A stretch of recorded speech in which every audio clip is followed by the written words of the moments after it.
नमस्कार दोस्तों, टॉप सच हिंदी के एक और नए वीडियो में आपका स्वागत है। आज हम इस वीडियो में जानेंगे भारत की एक अनोखी आइलैंड के बारे में। So let's start.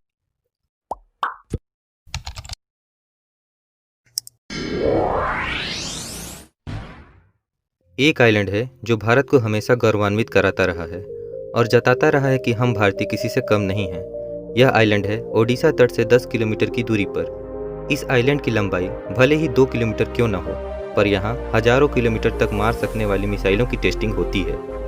बंगाल की खाड़ी में मात्र 390 एकड़ के इस आइलैंड में प्रतिदिन इतिहास रचे जाते हैं। इस छोटे से निर्जन आइलैंड में DRDO ने यानी कि defence research and development organisation ने अपना सबसे advance integrated missile testing area बनाया है।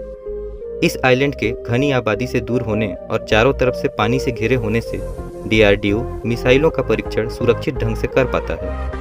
यहाँ DRDO ने अब तक कई सारी मिसाइलों का सफलतापूर्वक परीक्षण किया है। इनमें अग्नि सीरीज की सभी मिसाइलें, अग्नि 1 से अग्नि 5 तक की, पृथ्वी सीरीज की सभी मिसाइलें, पृथ्वी 1 एंड 2 और ब्रह्मोस जैसी कई इंटरकॉन्टिनेंटल मिसाइलें शामिल हैं। दोस्तों, इस आइलैंड का नाम अब्दुल कलाम आइलैंड है क्योंकि मिसाइल मैन डॉक्टर कलाम ही वो व्यक्ति थे जिन्होंने 1992 में इस निर्जन पड़े हुए आइलैंड को रक्षा मंत्रालय को सौंपने का अनुरोध उड़ीसा की सरकार को किया था। 2015 के पूर्व इस आइलैंड का नाम व्हीलर आइलैंड था। यहाँ पर सबसे पहला मिसाइल का परीक्षण पृथ्वी मिसाइल 1 का किया गया था। इस परीक्षण में पृथ्वी मिसाइल आइलैंड की जिस जगह पर जाकर गिरी उसे अब पृथ्वी पॉइंट के नाम से जाना जाता है। केवल जहाज द्वारा ही इस आइलैंड तक पहुंचा जा सकता है क्योंकि आइलैंड को मुख्य भूमि से जोड़ने वाला कोई पुल या हवाई अड्डा नहीं है। एक छोटा हेलीपैड है, लेकिन मिसाइल और सभी जरूरी चीज़ें, निर्माण सामग्री, भारी उपकरण जहाज से पहुंचाए जाते हैं।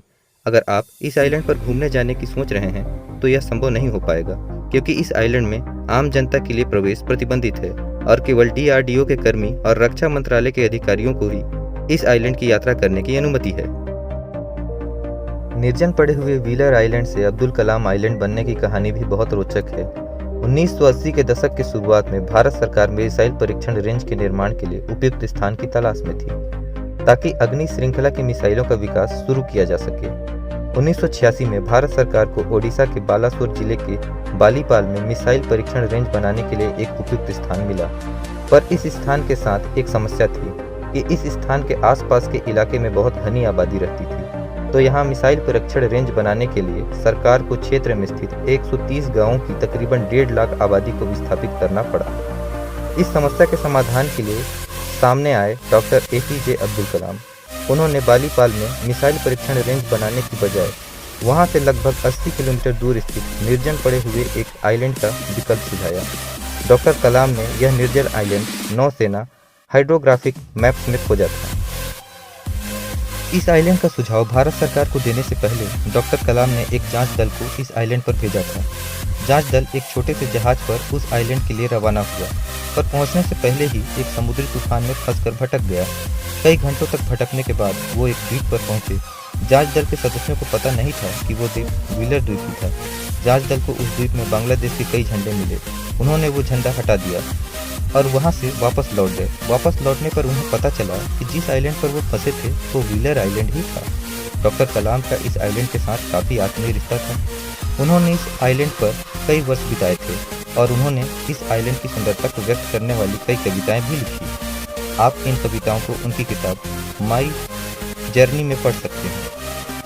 तो दोस्तों, ऐसे ही मज़ेदार जगहों और लोगों के बारे में जानने के लिए मेरे चैनल के साथ जुड़े रहिए। धन्यवाद।